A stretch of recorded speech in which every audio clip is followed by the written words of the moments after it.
ఈరోజు Ponduru town party అధ్యక్షుడిగా నేను ఒకటే ఛాలెంజ్ విసురుతాను.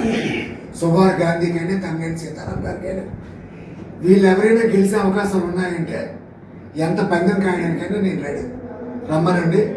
సుభాష్ గాంధీకి 7,000 నుంచి 8,000 ఓట్లకి ఒక్క ఓటు వచ్చిన మేము రాజకీయ సన్యాసం తీసుకుంటాం.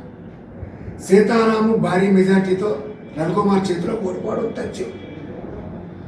లేకపోతే మొన్న ఏదో ఒక ప్రెస్ మీట్లో సుభాష్ గాంధీ మాట్లాడుతున్నాడు, రవికుమార్ ఏదో జాతీయ నాయకుడు అని. అసలు సుభాష్ గాంధీ జాతీయ నాయకుడా? ఒకసారి ఎంపీపీ, అది తన భార్య అయ్యింది, అది కూడా రవికుమార్ గారు పెట్టిన భిక్షితం. అంతకుమించి ఆయన ఏం పెద్ద పదవులు చేయలేదు. కానీ రవికుమార్ గారు 4 సార్లు పోటీ చేసిన, ఒకసారి గెలిచారు, ప్రభుత్వ విప్ అయ్యారు. రాష్ట్రంలో ఏ నియోజకవర్గంలో జరగని అభివృద్ధి ఆంధ్రవలస నియోజకవర్గంలో జరిగింది. 2,500 కోట్లు నిధులు తెచ్చి ఆంధ్రప్రదేశ్ని, మా ఆంధ్రవలస నియోజకవర్గాన్ని ఆయన అభివృద్ధి చేశారు.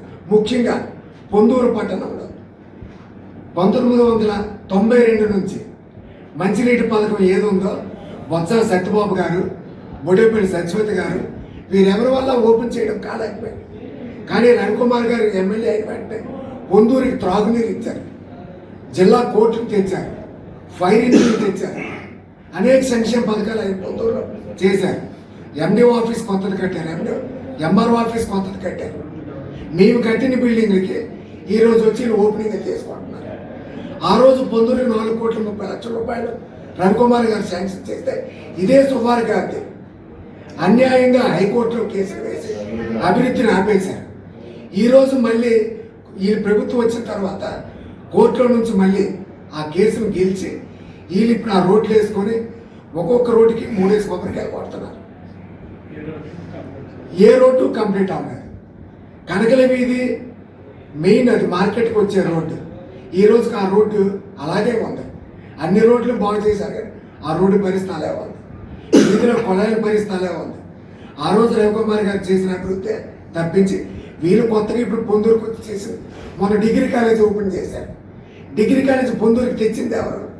కూడా రవికుమార్ గారు. కానీ మొన్న సీతారాం గారు డిగ్రీ కాలేజీని ఓపెన్ చేసి ఒక నోటిఫికేషన్ లేకుండా, ఒక ఎగ్జామ్ లేకుండా, ఒక ఇంటర్వ్యూస్ లేకుండా వారి కార్యకర్తలకే ఉద్యోగాలు లంచాలు తీసుకొని మరి ఉద్యోగాలు వేశారు. దీనికి సమాధానం సీతారాం గారు ఏం చెప్తారు? కాబట్టి రేపు మేము అధికారంలోకి వచ్చిన తర్వాత వీరందరి మీద మేము అధికారులతో మేము దీన్ని సమీక్షించి తగు చర్యలు పార్టీ పరంగా తీసుకోవడం జరుగుతుంది.